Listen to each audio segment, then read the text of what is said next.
për këtë ditë dhe për këtë net të këtij muaji të begat. E falenderojmë Zotin e gjithësisë për këtë mirësi kaq të bukur, që është kjo xhami, kjo shtëpi e Allahut, në të cilën përmendet, lavdërohet emri i Zotit të gjithësisë.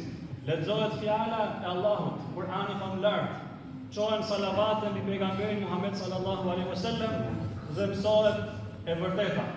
Kto janë mesazhit Allah, vend mesgjidet e Allahut, vendet ku ne i përulemi Zotit gjithësisë.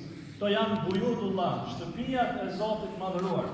Por jo vetëm që janë shtëpitë e Zotit, por si thot pejgamberi sallallahu alaihi wasallam, el mesjidu beitu kulli muslim. Mesgjidi, xhamia është gjithashtu shtëpia e çdo besimtari, shtëpia e çdo musliman. Vendi ku ne mësojmë besimin, mësojmë fenë, mësojmë edukatën. Është qendra shpirtërore e një vendi, është thuajse si zemra e një vendi. Dhe pejgamberi Muhammed sallallahu alaihi wasallam kur shkoi në Medinë, gjëja e parë që bëri, ndërtoi el Mesjidun Nabawi, xhamin e tij, xhamin e pejgamberit Muhammed sallallahu alaihi wasallam. Aty ku do të edukoheshin ata burra të mëdhenj, ata njerëz për të cilët Zoti thotë në Kur'an, rijalun la tulhihim tijaratun wala bay'un an dhikrillahi wa iqamis salati wa ita'iz zakat. Atje ka burra dhe gra të devotshëm, të cilët nuk i pengon as tregtia, as qytetëria, as gjë tjetër e kësaj bote, që ata të vinë ta përkujtojnë emrin e Zotit gjithësisë. Kjo xhami, ashtu si çdo xhami tjetër, është vendi ku formohen njerëzit, ku formohen burrat dhe gratë, ku edukohen besimtarët, ku forcojnë moralin e tyre, ku forcojnë lidhjen që kanë me Zotin e gjithësisë. Është vendi i edukimit, ashtu sikur se ishte xhamia e pejgamberit Muhammed sallallahu alaihi wasallam, vendi ku sahabët mësonin, edukoheshin, konsultoheshin, këshilloheshin, merrshin vendime të rëndësishme. Ishte xhamia, kjo qendër e gjallë. Por sado e bukur të jetë në xhami, patjetër ne falenderojmë ata që janë bërë sebeb dhe lutim Zotin që t'ia shpërblej për pastorinë që ata dhuruan në rrugën e Zotit, t'ia pranojë këtë vepër, t'ia shkruajë si sevap. Por sado e bukur të jetë xhamia, el insanu qabla al-bunyan. Njeriu është përpara ndërtesës. Njeriu besimtari i cili vjen në këtë xhami, i cili forcon lidhjen e tij me Zotin, i cili derdh plot, i cili përulet, i cili madhron Zotin, është më i rëndësishëm se sa çdo lloj grehine apo godine qoftë ajo. Njeriu është përpara ndërtesës. Kjo xhami do të jetë e gjallë me ne, do të jetë e gjallë me ju, do të jetë e gjallë me besimtarët. El mejlisu bi ahli. Një vend merr vlerë nga njerëzit që e frekuentojnë atë. Bëhet i gjallë nëse aty ka aktivitete fetare, aty ka namaz, aty ka dhikr, aty ka lexim Kur'ani, aty ka këshill. Dhe faleminderit Zotit gjithësisë, i cili e bëri të mundur që kjo xhami të hapet pikërisht në këtë muaj madhështor, në këtë muaj të begat. Mirësi mbi mirësi. Por çfarë është ky muaj? Çfarë është ky agjërim që ne po mbajmë? Çfarë mësimesh na mëson ai? Çfarë përfitojmë ne? Cilat janë dobitë e tij? Do të pyesim veten tonë çdo ditë që ne agjërojmë. Allahu thotë la'allakum tattaqun. Në mënyrë që ju të bëni të devotshëm. Por çfarë do thotë devotshmëri? Devotshmëri do thotë që zemra jote të jetë më pranë të vërtetës. Zemra jote të jetë më e ndjeshme ndaj së vërtetës. Devotshmëri do thotë vetëmbajtje, do thotë disiplinë, do thotë mos bësh çdo gjë që kërkon vetja jote prej teje. E ja të pyesim veten tonë.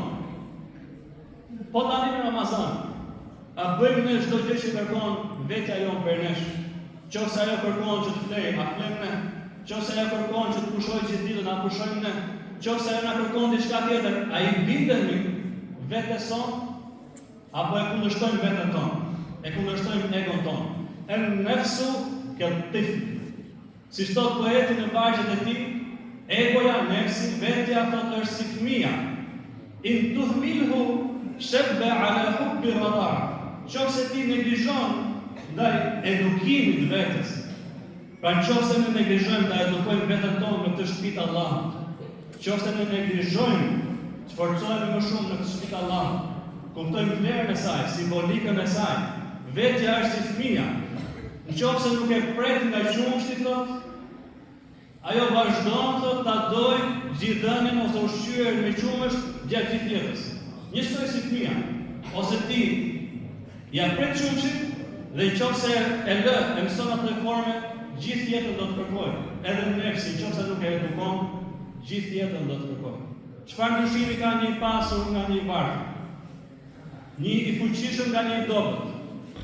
Të gjithë kanë impulsat e nefsit. Nefsi i gjithë dhe ne kërkon gjëra të ndryshme. Kërkon ndonjëherë ato që Zoti e ka ndaluar. Ashtu sikur se shohim se të bëhet sot në botë. Të gjithë kanë nefs, dikush më të madh dhe dikush më të vogël. Por ne si besimtar, sidomos Ramazan mundohemi ta edukojmë veten tonë, ta kontrollojmë veten tonë. Dhe nëse ti e pret thot nga qumshti, atëherë ai ndahet prej ti. Ai mësohet, ai edukohet, ai disiplinohet. Ky duhet të jetë edhe mesazhi dhe kuptimi i agjërimit për ne. Vetëmbrojtja, disiplina, edukimi i vetes son të bëhet zemra jote më e ndjeshme, më e gjallë ndaj asaj që urdhëron Zoti i gjithësisë. Fafirru ila Allah. Vraponi drejt Zotit të gjithësisë.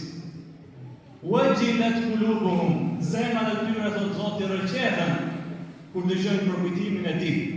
Nëse nuk arrihet kjo në Ramazan, atëherë kur do ta arrijmë këtë gjë?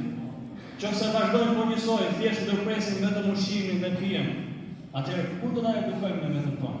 Qofshin të vegjël apo të mëdhenj. Kjo është një luftë e përbashkët.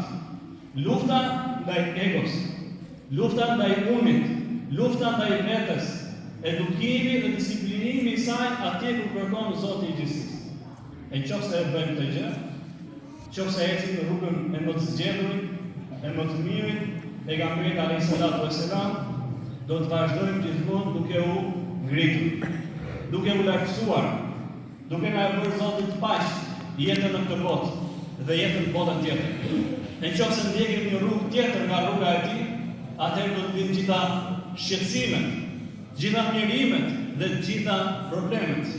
Ne nuk kemi më justifikime përpara Zotit. Askush për nesh nuk ka më justifikim përpara Zotit. Na erdhi Kurani, fjala e Zotit. Na erdhi pejgamberi Muhammed sallallahu alaihi wasallam. I kemi hoxhallarët, i kemi imamlarët, i kemi njerëzit e dijes. I kemi gjithë, i kemi xhamin, i kemi këto vende. Atëherë eja së bashku të ndërtojmë njerëz. Eja së bashku të formojmë njerëz. Eja së bashku të lartësohemi si komunitet, si xhami, si besimtar, si vend, si shtet, si ummet i pejgamberit Muhammed sallallahu alaihi wasallam. Kjo është gara. Wa fi dhalika falyatanafasil mutanafisun. Në këto vepra le të garojnë garuesit. Mos harrojmë të garë të Ramazanit, këtë garë në të mira, këtë garë në pastrimin e vetes, në edukimin e vetes, disiplinimin, në forcimin e durimit, në shtimin e mirënjohjes dhe falënderimin ndaj Zotit të gjithësisë. Kemi punë plot për të bërë në vetën tonë. Kemi punë plot për të bërë në njëri tjetrin.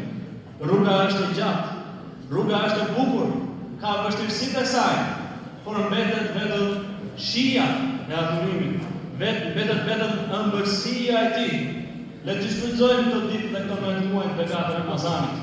Le të shfrytëzojmë të namazin, të dëgjim, të lexim, të këndim, të Kuranit famlar.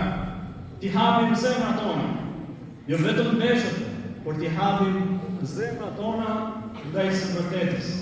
T'i pastrojmë ato, t'i gjallërojmë ato, t'i bëjmë më të ndjeshme, më të gjalla ndaj fjalës së Allahut, ndaj urdhrave të Zotit të gjithësisë, dhe shpresojmë që bashkarisht lartësohemi, bashkarisht pastrohemi, bashkarisht të ndihmojmë dhe të forcojmë më shumë njëri tjetrin e të fitojmë faljen dhe mëshirën e Zotit të gjithësisë. Lutim Allahun na i pranojë veprat tona, adhurimet tona, përpjekjet e sakrificat tona. Lutim Allahun na mësoj të shtojmë më shumë punët tona, më shumë adhurimet tona, më shumë disiplinën tonë në të muajt begatë Ramazanit.